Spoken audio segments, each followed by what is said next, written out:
My name is YP. I currently reside at 104 Lot P, TD Residential Area, Ward 27, BT District, HCM City. In 1975, I was 25 years old.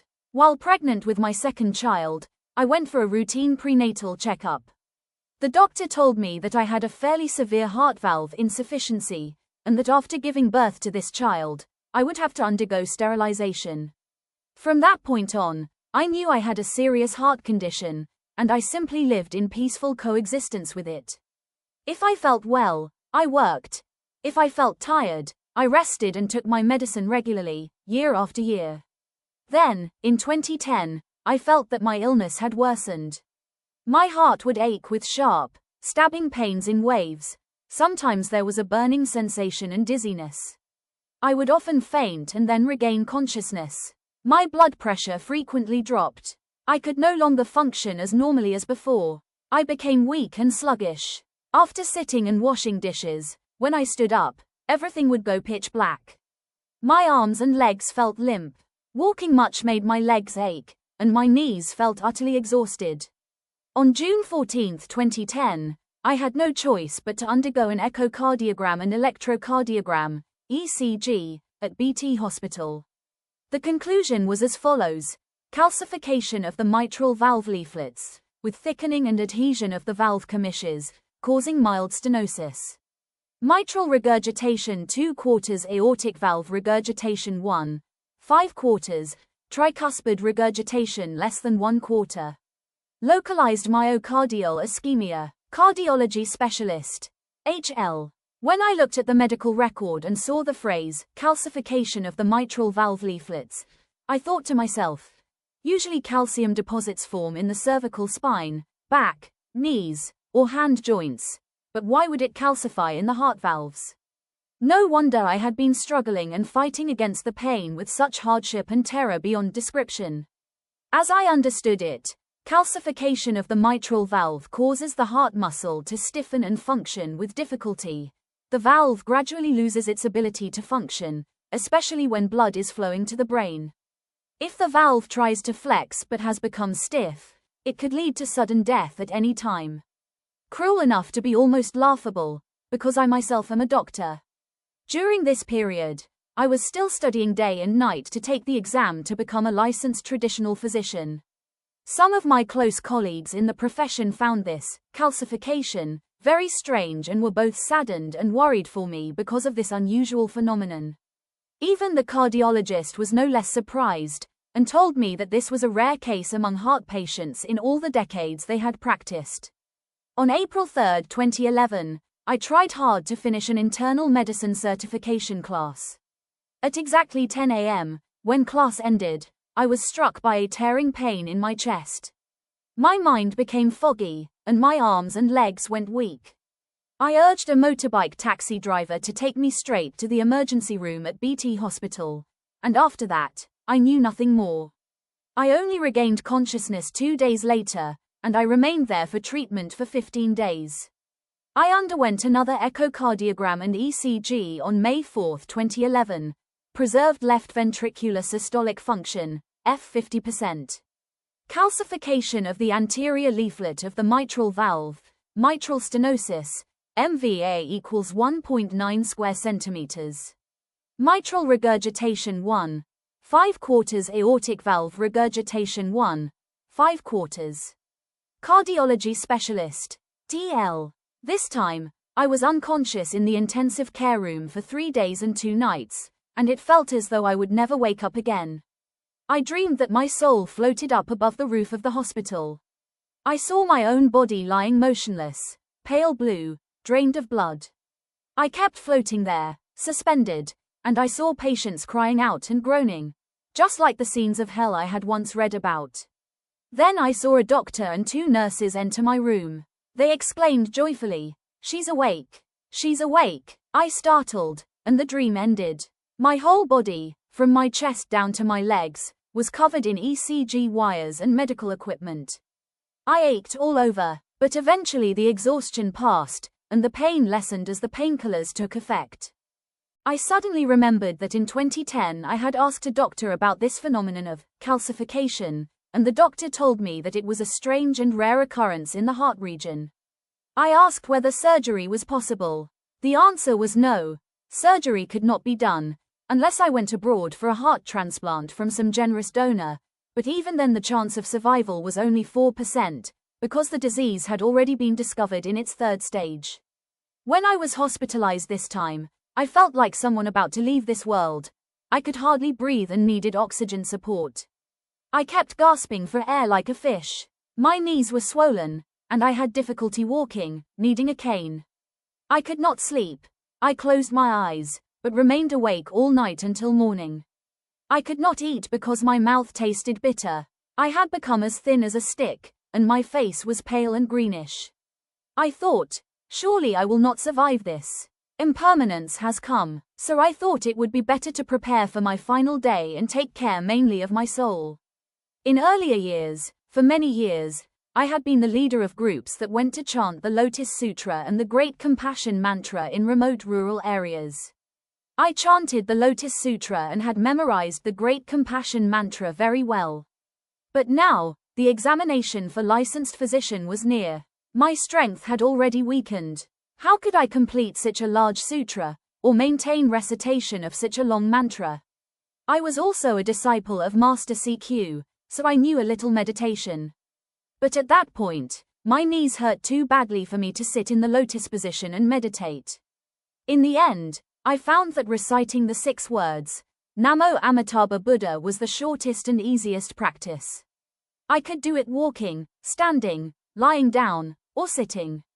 Besides, my illness threatened a stroke or sudden collapse at any time. I had to hurry. I had to quickly recite the Buddha's name.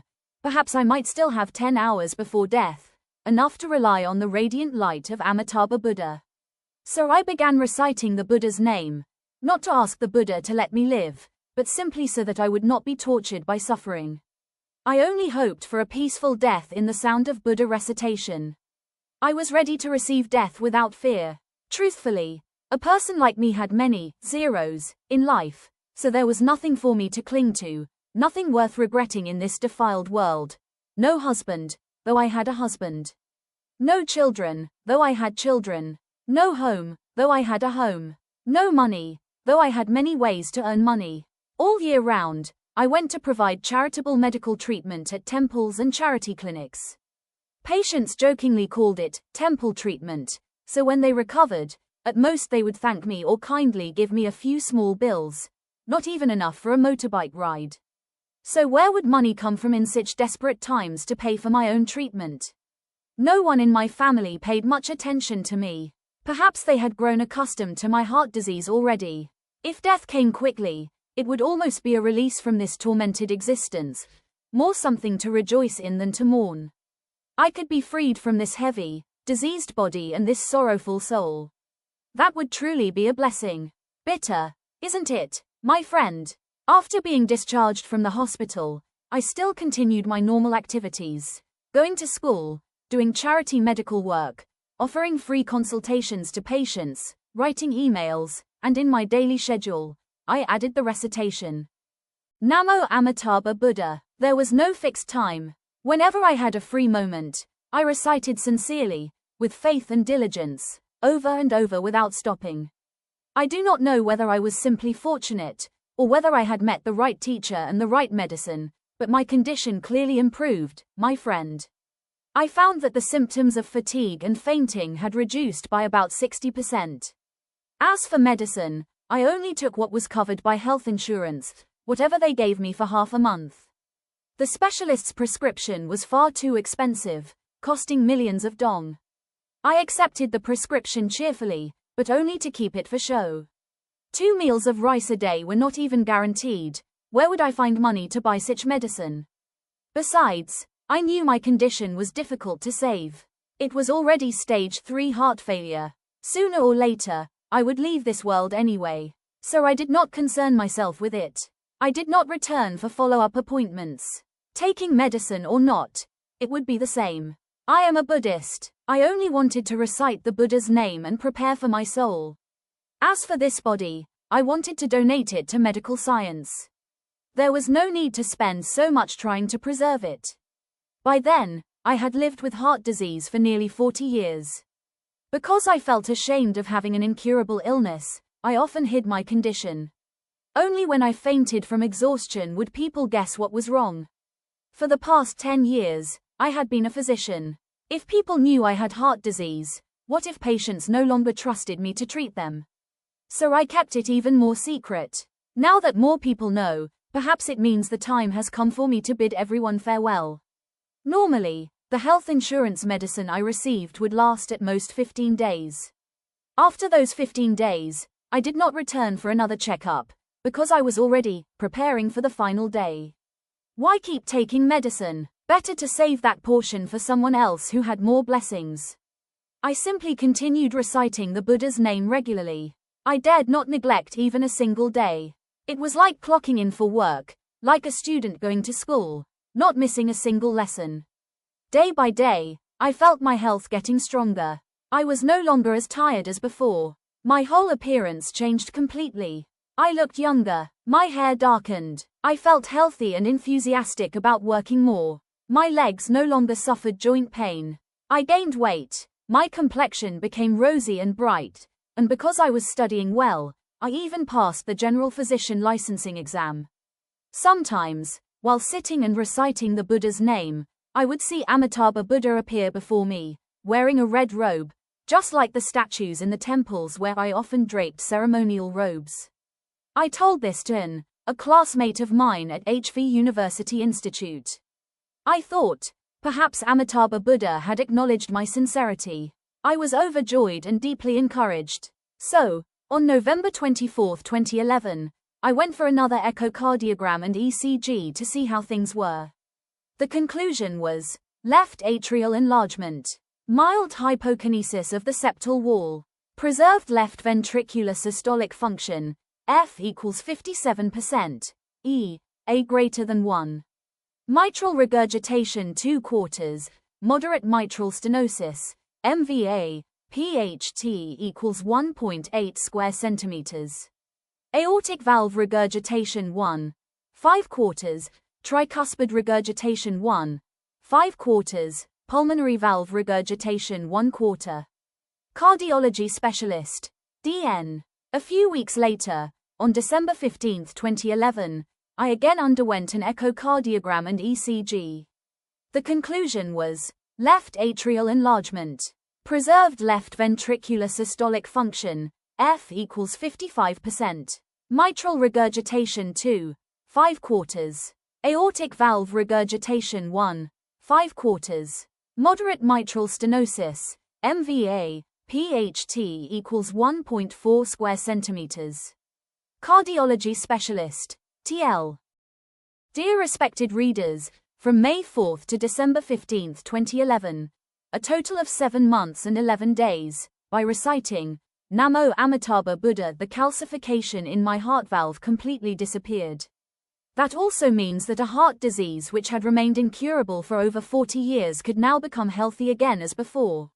This is an inconceivable miracle of Buddha recitation. As I told you earlier, I did not recite the Buddha's name in order to cure my terminal illness. I recited for the sake of my soul, because I had suffered so much misfortune. When I died, my children would probably not invite monks to chant for me as other families do at funerals. They are wealthy, but they chase after money and material things and do not know what the Dharma is. So I thought, while I am still alive, it is better that I chant for myself, that I recite for myself. Who would have thought that I would recover almost completely, as you can see from the ultrasound results dated December 15, 2011. At present, I feel as though I have already recovered. My quality of life has greatly improved. I can work a lot without becoming tired. The Buddha's teachings are never wrong. The Buddha's teachings are always true. Today, I humbly write down the story of my life so that you may gain more faith. If you are someone suffering from a serious illness, please remain calm and do not despair. Perhaps, aside from my own special case, your life is needed by society, by your friends, your family, your husband, your wife, your children. Therefore, you need to live. Please do not wait until all medical treatment has failed before thinking of reciting the Buddha's name. Begin reciting now. Begin reciting as soon as you have the chance to read this article. Hurry, before it is too late. As a physician, I have witnessed many people who wanted to recite the Buddha's name, who wanted to utter the 6 words, Namo Amitabha Buddha, but they suffered a stroke, and could no longer open their mouths or speak aloud. That is suffering beyond words. So while you are still able to speak, please cherish and earnestly recite, Namo Amitabha Buddha.